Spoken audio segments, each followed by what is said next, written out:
30 years. 30 damn years. That is how long I walked around this earth, feeling completely, utterly lost. Feeling lonely in a crowded room. Feeling depressed even when my bank account was completely full. I'm William. I'm 77 years old. And for the majority of my adult life, I was fighting a war that didn't actually exist. If you are watching this right now, and you feel like you are just constantly exhausted, if you feel like your mind is your own worst enemy, I need you to pull up a chair. I need you to just give me 10, maybe 15 minutes of your time. Because what I'm about to tell you, it took me half a century to figure out. It cost me my first marriage. It cost me the best years of my children's lives. And I am going to try and give it to you right now, for free, so you don't have to look in the mirror at 77 and realize you wasted your life fighting ghosts. When I was in my 50s, I was a vice president at my company, corner office, my name on the door. I had clawed my way up from nothing. But you know how I walked through the world? I walked around angry, all the time. I thought everybody was out to get me. If my boss sent me a short email, I thought he was plotting to fire me. If my wife didn't greet me at the door with a smile, I thought she didn't respect me. If somebody cut me off in traffic, I would see red. I thought the world was against me. I was a victim in a tailored suit. Here is the brutal truth, the truth that almost broke me when I finally understood it. When you walk around feeling like everyone is attacking you, you aren't reacting like a 30-year-old, or a 40-year-old, or a 50-year-old VP. You are reacting like a helpless, terrified 7-year-old child. See, when I was 10, I watched my father come home from the factory, hands beat up, exhausted, and I watched people treat him like he was dirt, like he was nothing. And that little boy inside me learned that the world is a dangerous place where people will step on you if you don't fight back.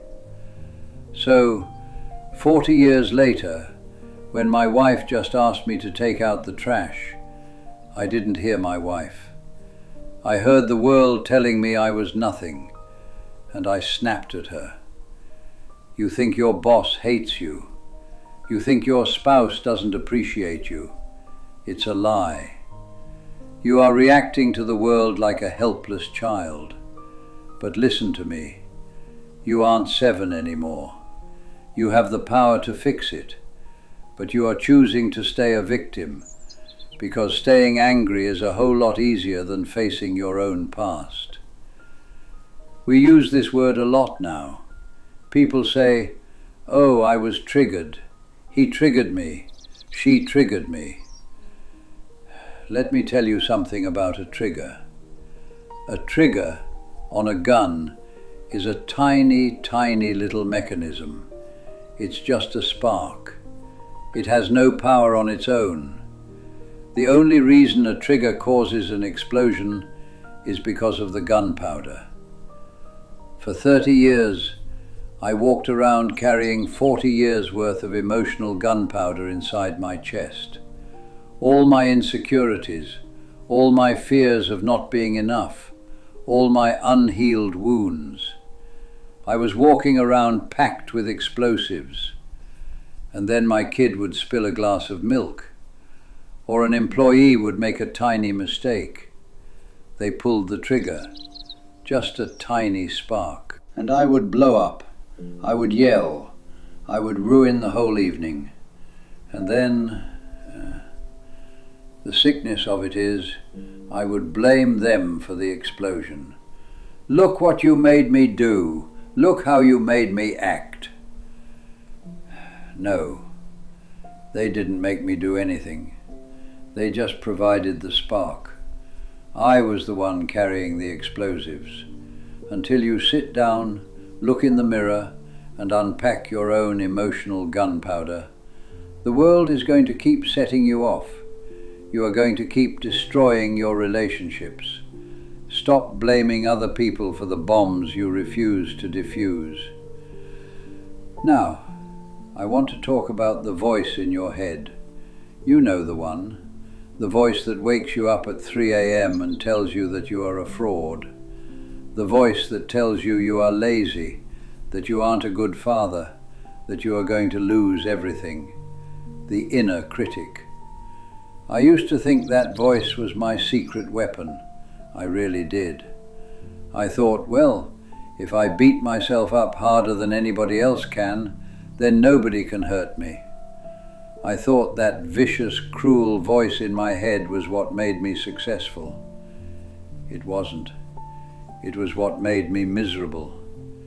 Here is what nobody tells you about that voice. That harsh, critical voice. It is not the voice of truth. It is not God. It is not reality. That voice is just a terrified little kid inside you trying to protect you from rejection. Somewhere along the line you learned that if you were perfect, maybe you wouldn't get hurt. So this part of your brain decided to become a tyrant to keep you in line. It's like a stupid friend who gives you terrible advice because they mean well, but they don't know any better. You know what you have to do? You don't fight that voice. You don't try to drown it out with alcohol, or working 80 hours a week, or buying a new car. You have to literally talk to it. You have to close your eyes, put your hand on your chest and say, "Thank you. I know you are trying to protect me. I know you are scared. But I am the adult now.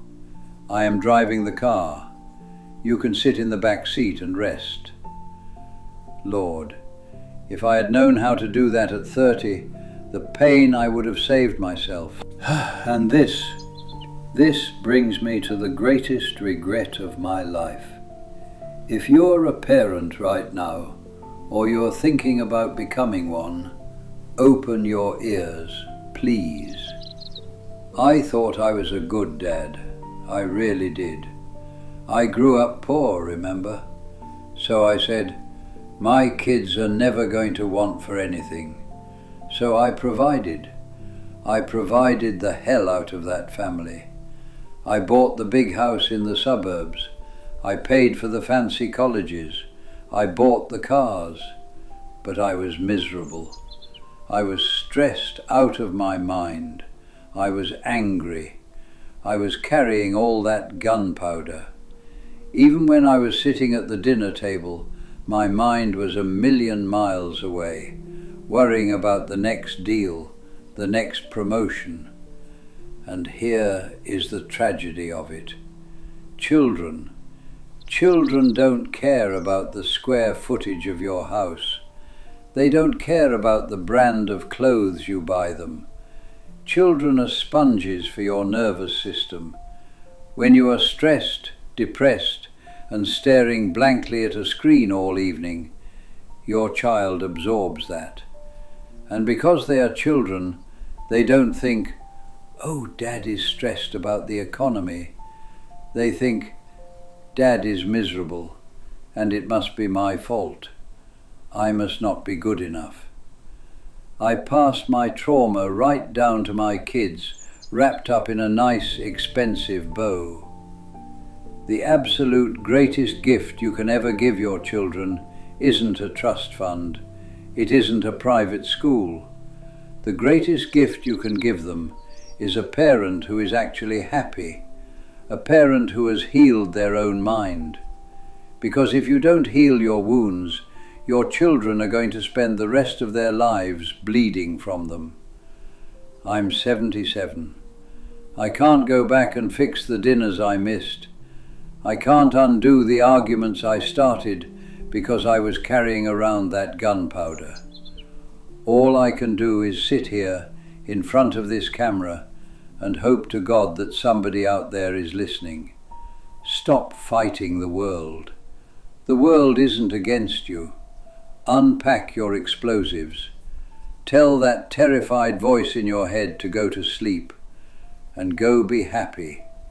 Not for your career, but for the people who actually love you. Everything you are looking for, that safety, that peace, it is an inside job. It is already yours. You just have to stop running long enough to claim it. Take care of yourselves. Don't wait until you're my age to figure this out.